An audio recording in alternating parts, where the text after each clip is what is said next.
Ho, ho, ho, ho! Merry Christmas!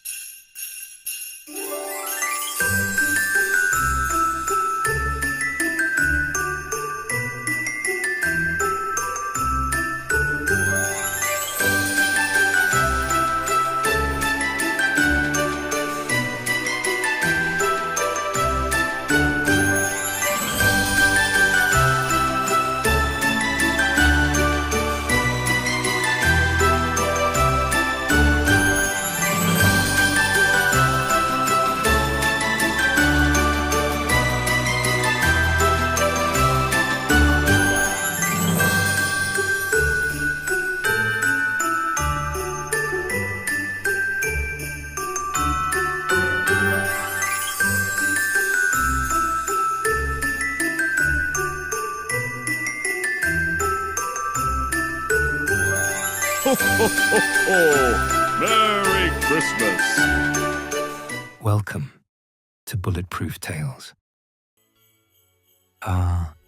Christmas, the most celebrated holiday on Earth. Every December, billions of people put up trees, hang lights, and gather around tables filled with food and family. It feels timeless, eternal, but it isn't.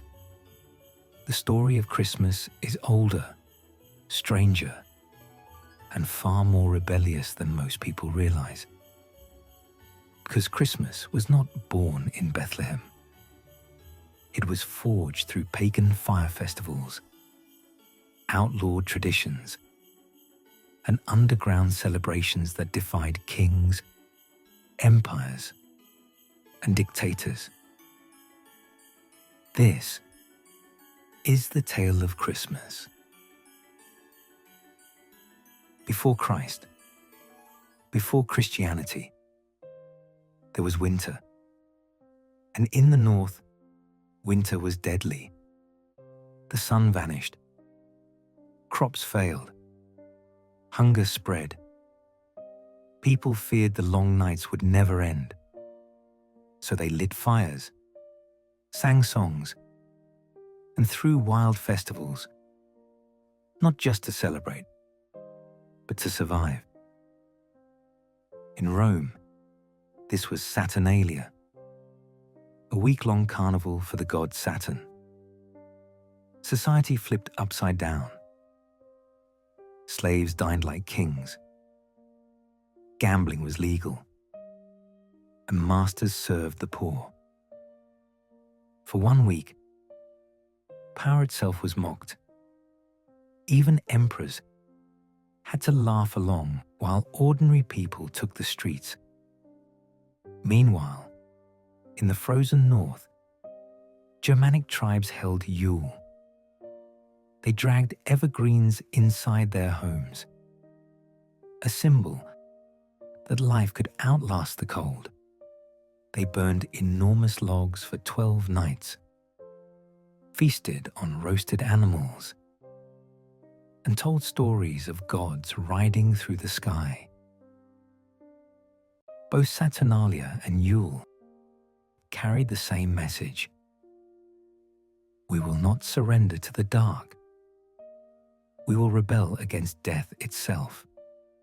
By the 4th century, the Roman Empire was changing. Christianity was no longer an outlaw faith.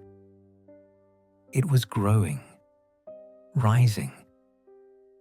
But how could it compete with the sheer power of Saturnalia, the empire's most beloved festival? The answer was not to destroy it, but to hijack it. The early church made a daring move. They declared December 25th, the very day of Rome's festival of the unconquered sun, as the birthday of Christ. It was a radical act of rebellion against the empire's gods. Instead of honoring emperors or sun gods, Christians would celebrate a poor child, born in a stable, who would overthrow empires with nothing but his words. It was the greatest cultural takeover in history. Saturnalia didn't die. It was reborn as Christmas. But the story didn't end there, because even after Christmas took root, it kept its wild, rebellious edge. By the Middle Ages, Christmas was less about silent nights and more about chaos, parades, drunken feasts, mock kings chosen from the poor. It was a festival that turned society upside down. The powerful hated it. In the 1600s, when Puritans seized control of England, they declared war on Christmas. To them, it was sinful, pagan, out of control. They passed laws. Churches must stay closed on December 25th. Shops must remain open. Anyone caught celebrating could be fined or worse. But the people wouldn't bow. They decorated homes in secret. They gathered in back rooms to feast. And in 1647, riots exploded across London when soldiers tried to enforce the ban. Even across the Atlantic in the New England colonies, Puritans tried to erase Christmas.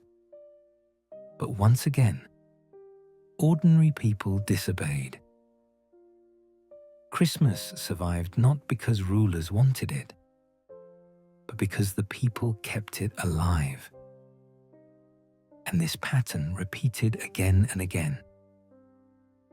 When the French Revolution tried to replace all religion with a new secular calendar, Christmas was banned. But families still gathered, still whispered carols in defiance. In the Soviet Union, Christmas was declared illegal, replaced by New Year's festivals. But in kitchens and cellars, Russians baked secret cakes, lit candles, and passed down traditions the state could never kill.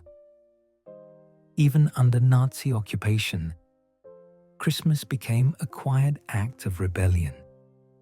Families risked punishment to sing carols, attend hidden masses, or share gifts. Small sparks of hope against a machine of terror. Time and again, the powerful tried to control Christmas. And time and again, they failed. But here's the twist. Christmas wasn't only suppressed, it was also reinvented. In the 1800s, writers and poets reshaped it into the family-centered holiday we recognize today. Charles Dickens published A Christmas Carol in 1843, turning Christmas into a story of generosity and redemption. And in America, the Dutch legend of Saint Nicholas was transformed into Santa Claus. By the 20th century, corporations like Coca-Cola gave him the red suit, the white beard, and the jolly smile. From pagan bonfires to Puritan bands, from secret Soviet gatherings to modern shopping malls, Christmas evolved again and again. But at its heart, it has always been the same. A holiday that ordinary people claimed for themselves, no matter who tried to own it. So when you see Christmas lights strung across the streets, when you hear choirs sing about peace on earth, when you watch families come together year after year in defiance of wars, governments, and even pandemics. Remember, Christmas is more than a holiday. It is a rebellion against darkness, a tradition born in fire, stolen from empire, outlawed by tyrants, and preserved by the courage of ordinary people. It has survived every ban, every war, every empire that tried to kill it. Christmas itself is bulletproof. Subscribe to Bulletproof Tales.